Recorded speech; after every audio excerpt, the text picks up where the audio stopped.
Hello, conspiracy junkies.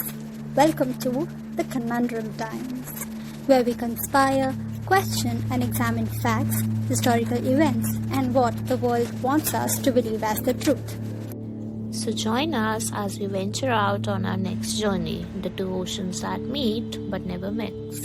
Isn't it funny how we as human beings have gathered tons of knowledge of what lies beyond the parameter of our little planet, yet we know so less of the place from where we apparently originated? The oceans, the water, the depth of knowledge that lies unexplored under layers and hues of blue. So we thought, why not talk about one of such mysteries that lie in the huge expanse of water that surrounds our land? Water is possibly the most fluid medium. Then how does it not mix? Does it really not mix, or are we looking at the facts in a wrong way? Perhaps they are being misinterpreted.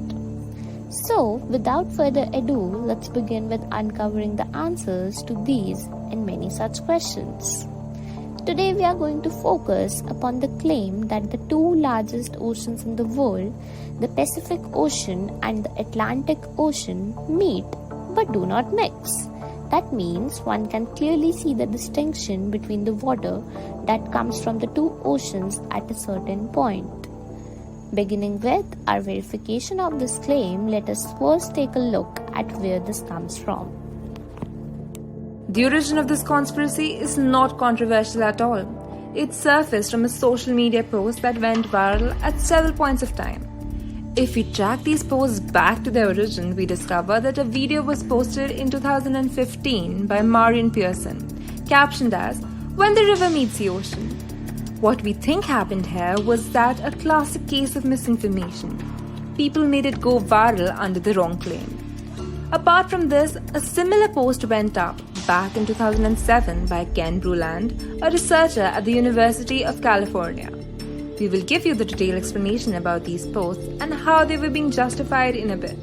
But first, let's take a brief look at where these two oceans actually meet. The two oceans meet at Cape Horn, located at the very tip of South America.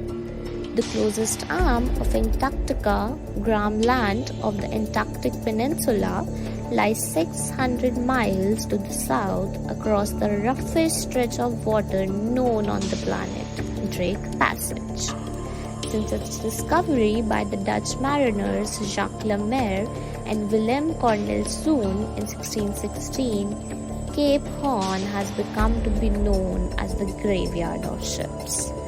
Cape Horn lore is extensive, full of fear and fascination, summed up in the sailor's motto: below 40 south there is no law, below 50 south there is no God. Over the past 400 years, the Horn's cold, tempestuous waters have claimed more than 1,000 ships and 15,000 lives. The point is that the difference between the two oceans, as you can see, is not visible to the naked eye. The navigation around Cape Horn has a more mystical and controversial status than the collision of oceans. Then, how and why did this theory begin, and what is the truth behind the videos and photos that have been surfacing all over? There have been many speculations about this claim of the oceans not mixing. Eventually, their meeting at the Gulf of Alaska came under the lenses of deliberation. The infamous pictures and videos of the Gulf of Alaska that caught attention for a while were questioned.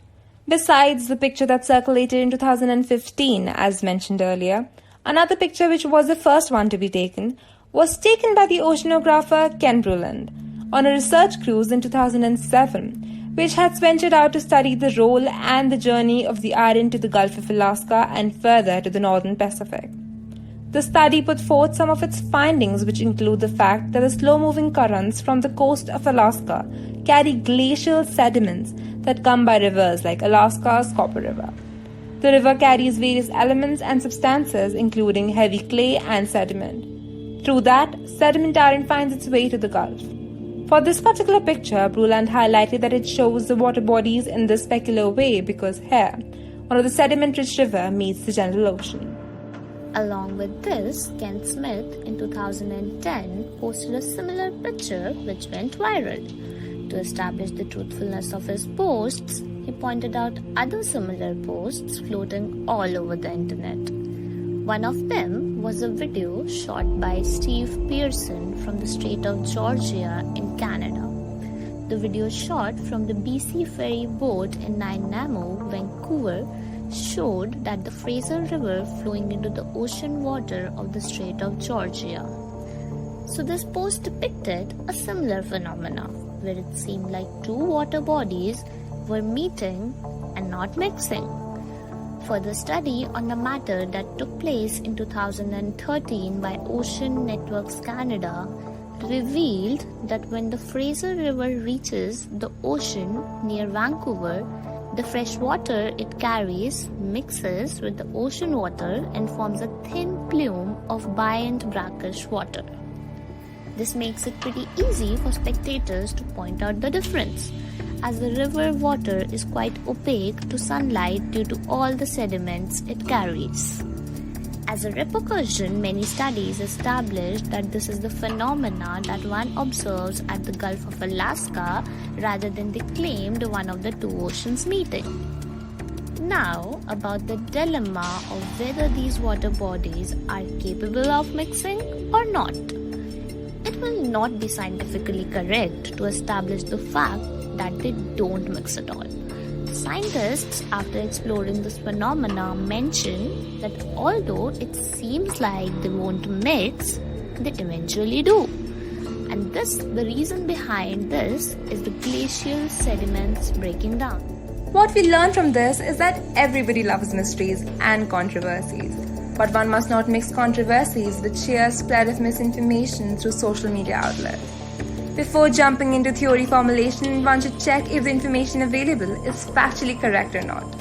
Therefore, be careful about what you come up with as an explanation for the phenomena of the oceans mixing or not. So that's it from our side. We would love to know what you all think about this strange dilemma. We will come back soon with yet another eccentric controversy. Until then, let us know what you think of this dissection in the comments below. Don't forget to like, share and subscribe and hit the bell icon to conspire with us.